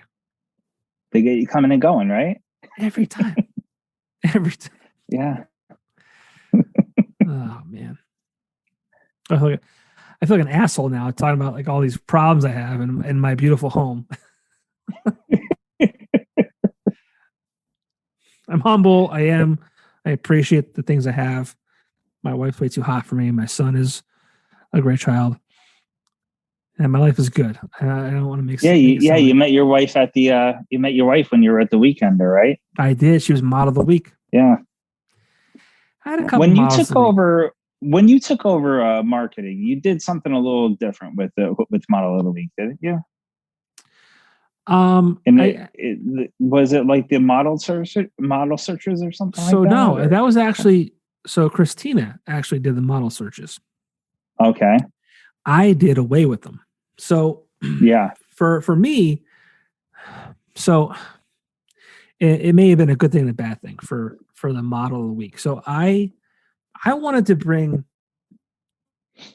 kind of like how do I put this? Like not anyone could be model of the week. Like, because when you had model searches, I feel like, and I was part of them as an intern, like you would go out, you would like, just like, hey, you model of the week. They'd be like, yeah, sure. And it's like, click. All right, go on your way. I want it to be more exclusive. I wanted it to be more like, if you're model of the week, it's like, it's something. So I really, I kind of pulled it back, and so I started bringing the girls and guys. This is not just a sex thing. It was guys and girls, both model and man of the week, and brought them into the office where we would shoot them against like a white wall or a white backdrop. I don't know if you were still there at that point or if that was after you, but I feel like you were still I feel like you started that before you left. I was still there. Yeah. I was still there. You do cutouts. Yeah. Right? Yeah. So yeah. I wanted to bring them in, like, and I kind of like sought them out. Like, it wasn't just like, oh, you see them at a bar, say, hey, you want to be model of the week? Click, take a picture, and yeah, you're model of the week. I wanted to make it more exclusive and just kind of more classy in that, like, hey, if you're model of the week, it's not a joke. Like, you were either picked or you were sought out. Like, someone came up to you and said, hey, let's do this. And that was my goal behind that, was just to kind of make it more of a high end thing, I guess you could say. But yeah, so I think I don't think you realize how much of an innovator you were, though, because like you kind of had a database there, you know, like we were. It seemed like a model was kind of like, oh, we got to get somebody this week, you know, like do we have a model but you kind of had like a whole database to pull from. It's like, we're going to do this one this week. We're going to do this one this week. But you had like maybe about 20 to 25 like ready to go. Well, I had to be a creep on Facebook and social media. Which you found your wife this way. I mean, like you were like way ahead of the curve there. Yeah, you created your own little app to I created my little Rolodex of women. Like a little wife finder. Wife finder. Well, the funny thing is she was a model of the week in 2006, right? And I don't know if it was when you were still there. And she was like, I think she was at a model search. So she may have been model of the week when you were still there. But she showed up at the model year party in 06, was not 21 yet. So she couldn't like partake in the fun festivities. Her boyfriend at the time went down to Club Evolution. Or no, not Club, the stream side. It went down with his buddies and were drinking. So this motherfucker left her by herself. And she was like standing in the lobby of the Woodlands. And me and the guy that replaced you, Steve Houston, saw her and we're like, yo, are you cool? Because like she was like beautiful girl by herself, like just like not just kind of like sad. Like she was upset, you know? And she's like, oh yeah, you know, whatever, like my boyfriend's downstairs, yada yada yada. And I'm thinking to myself, douche. You fucking douche. That was 06. So then she was a model of the week again in 2007. No.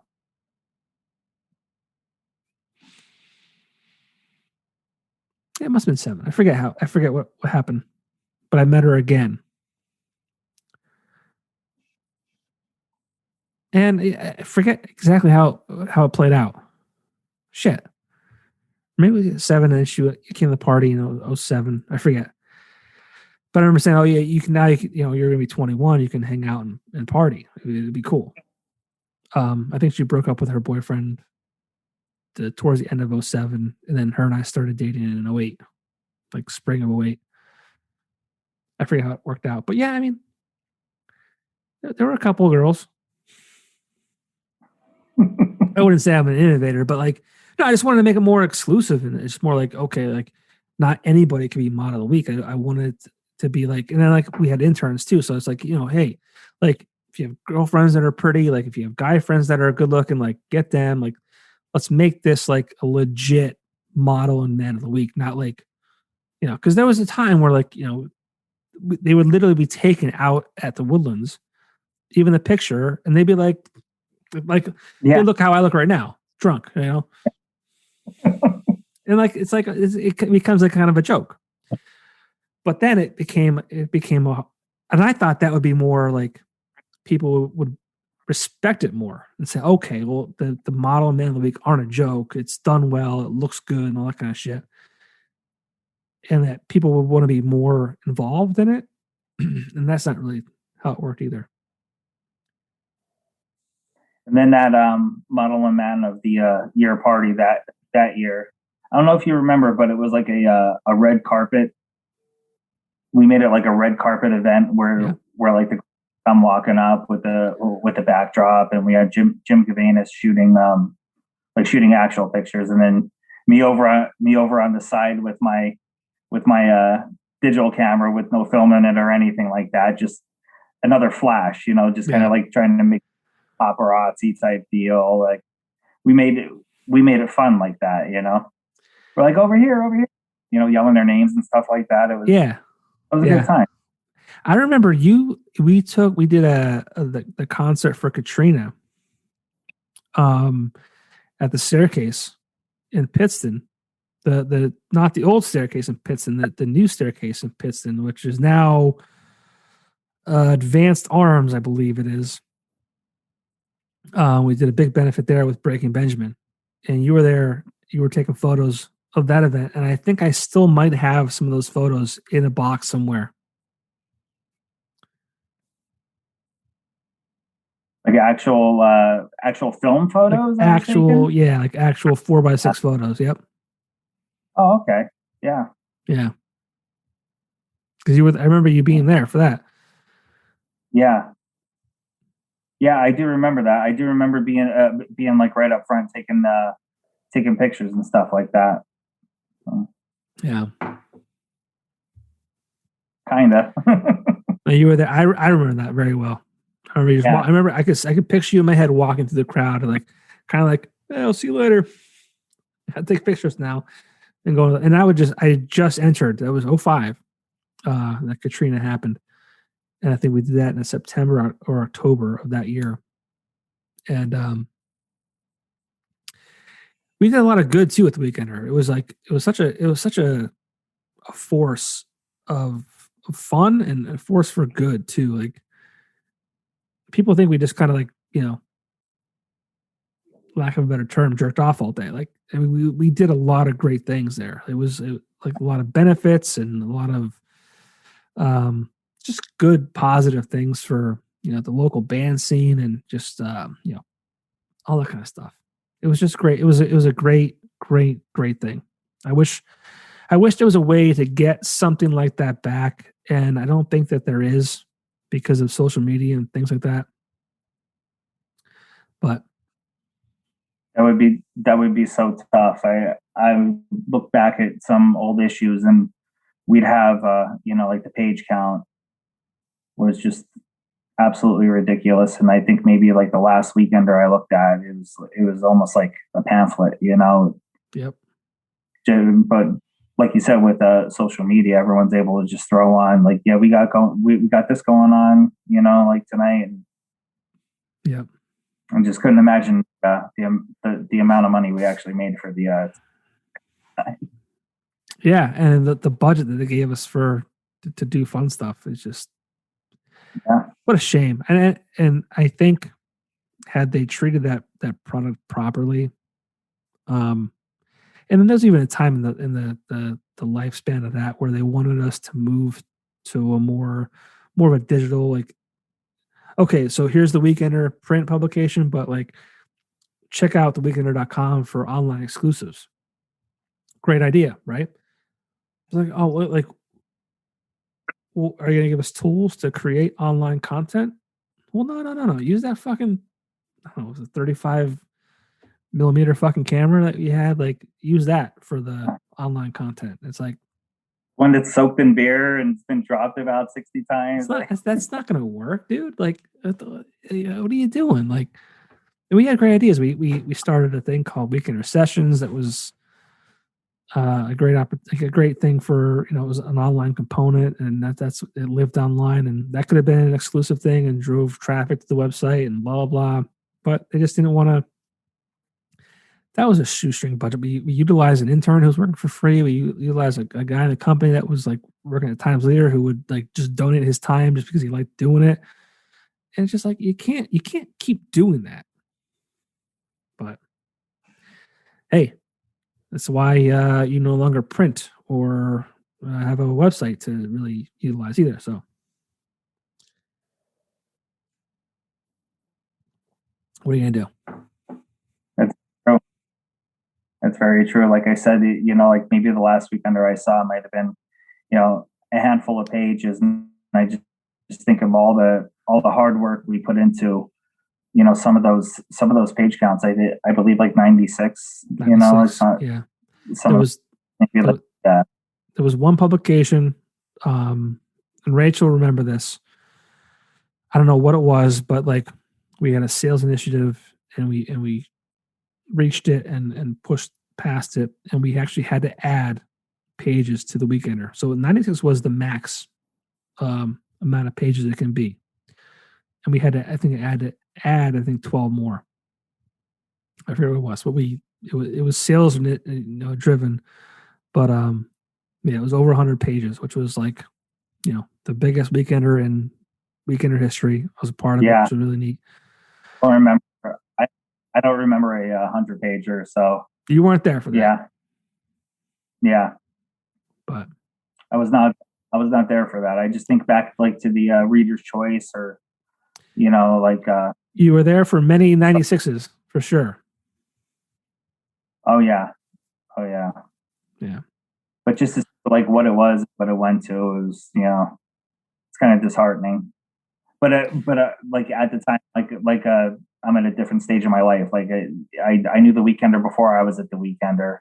Yeah. And then like after Weekender, like, not necessarily, going there for what I was there, earlier for. Still going to look for like concerts, stuff like that, but not necessarily like who's going to be where, which is great for this area. Like you look at that Coors Live, like it was 5 columns and maybe like, I don't know, like 9-point print sometimes. Everyone talks about that Coors Live section. And that was such a something to do. Always something to do every night. Yeah, but that was like, it was like people would turn they turn the back page to the model. They look at the man and make fun of them, and they would turn to Coors Live. The 3 highest viewed pages of the Weekender, right? And granted, we had sponsors for man, we had sponsors for model, and we actually had sponsors. We had Coors Light sponsored Coors Live. So thankfully, we took advantage of those pages. But yeah, I mean, it was. Speaking of man of the week, I have a little trivia for you. Okay. Who would be on, it would be on the cover. Who was the only person who got back-to-back covers while I was there? Back-to-back? And it has to do with Man of the Week. And I didn't realize that until I was thumbing through some old issues. Back-to-back, man. Wait, so back-to-back meaning like week to week? It would have been back-to-back cover. They were on the cover. Right. Back-to-back. But the reason why was like part of the reason why was because they were Man of the Week. It's got to be Paulie. Absolutely. Paul Young. Yeah, he won. His head on the platter, right? Exactly. He won Man of the Year. So it seemed the 2 years I was there, like it would be in October, right. And we would do some like horror background to it. I believe the year before that we had the model of the year, like take a picture with somebody from one of the like a horror hall or something like that. But the year of Polly, we had the model holding a platter with his head cut off on the platter, right? And then the following week, Panacea was on the cover. What do I win? What do I win? Bragging rights. Useless memory. Yeah. Bragging rights. God damn it. I'd bring you a reward, but it's COVID. I can't do that face to face. Do you go to work? Do I go to work? Yeah. Yeah. Yeah. You wear a mask? Yeah, I do. Yeah. I'm vaccinated, so there's no excuse now. You can come to my house. You can come to my house, wear a mask, bring that prize. You win this empty beer bottle. Oh, that's terrible. No, that's good though. All right, real quick. I know you have work tomorrow. Favorite Weekender memory, and I'll let you go. There were so many of them. I mean, I really can't. I was thinking about that. Like where can I like nail one down? But I mean, just hanging out at the cubicles with everybody, and going to lunches and stuff like that. So some of the covers, I absolutely, just loved being a part of it. Loved being a part of like the creative process, and I think it might just be the whole experience as a whole. We had dodgeball. We had our horrible golf team. The only guy only shining moment from that softball team was probably Janelle's arm from third base. A Right? rocket. Yeah, she had a good You arm. remember that? Yeah, I do remember that. Yeah. Played and she had a bag too. She wasn't afraid of like taking liners. Like that Oh, just I was like shocked. I forgot about that till you just mentioned it. But yes, hands down, like you brought it up. I'm like, yeah, absolutely, yeah, 100%. Yeah. And I believe Rachel, like a shortstop. Am I wrong there? I feel like she's like a mid outfielder, like area ish. But yeah, I mean, we had a good time. We had a good team too. Like me, you, Carlo, Janelle. You mentioned like we actually had a decent group of individuals. We were playing teams that have been together for like softball teams that have probably been together like 5-6 years, had everything dialed in, and we were like, I think Carries will sponsor us this year if we want if we want in. So it's like, all right. I guess we have a softball team this year. Was that Terry's? It was Carrie's Pub. Carrie's Pub. Yeah. What was that place on? Dude, I fucking love going to Carrie's Pub after the games. After, yeah. Oh my God. That's why we were in it. There was a pizza place on Pierce Street. It's now a nail salon. What was that? We'll probably need T. Stein to tell us that. Yeah. I remember we'd go there. We'd go there like on Wednesdays and shit like that. Yeah. Fuck. I cannot remember a pizza place on Pierce Street. I can't remember either. It was great. It was a good pizza place. Yeah. Again, I just missed. Oh, I do know. I do. Yeah. I cannot remember the name of it because they had a great chicken cheesesteak. Sure. Right on the corner. Yes. I do. I could see it. I could see the place. I cannot think of the. It's a nail salon now. She'd know. She'd know. God damn it. God damn it. Oh, well. Yeah. Well, hey, man, this has been a lot of fun. Yeah, it has. I appreciate you taking the time to walk through memory lane with me. Yeah, I'm so happy to catch up with you. You know, couple beers, but down the road, maybe we could all get together and. That's the goal of this whole thing. I want to when I first started this, like, oh, we should do like a whole like Zoom gathering. Yeah. And I'm like, wait, like it's hard enough to talk to one person without talking over them, and it's not even on purpose. Like it's just lag and internet and all that kind of stuff. Like it'd be cool to do that. Everyone on the screen, and we could all like kind of collaborate and talk but it would be way more fun to actually get into a bar. Maybe it's Hops, maybe it's River Grill. I would love to organize that for all of us. I don't think that I'm the most important piece of the Weekender by any means, but I feel like I might, especially now with doing this, I might be the centerpiece of the puzzle, so to speak. You were Johnny Weekender. Don't say you weren't the most important. You were Johnny Weekender at the time. I was not the most important by any means, but I was Johnny Weekender. You're right. And yeah, man, I if I could help bring people together, like especially the staff, because like outside of a couple of people on that staff, like I genuinely love all of you, and even those 2-3 people that I don't care for to this day. I mean, they're pieces of shit in my mind, but they're not pieces of shit to you. They can still come. They can still come hang out. I mean, yeah. I'm not here to like. It's not a party in high school where you say you can't come in. It's you're a piece of shit. You are, and that's fine. If you want to come to the party, that's fine too. Well, when we get to that bar and we're sitting top tier of Hops, and you get in my ear, you see that guy over by the jukebox, piece of shit. Shit. Bird fart. I can't even give you a hint to who it is, but No, yeah.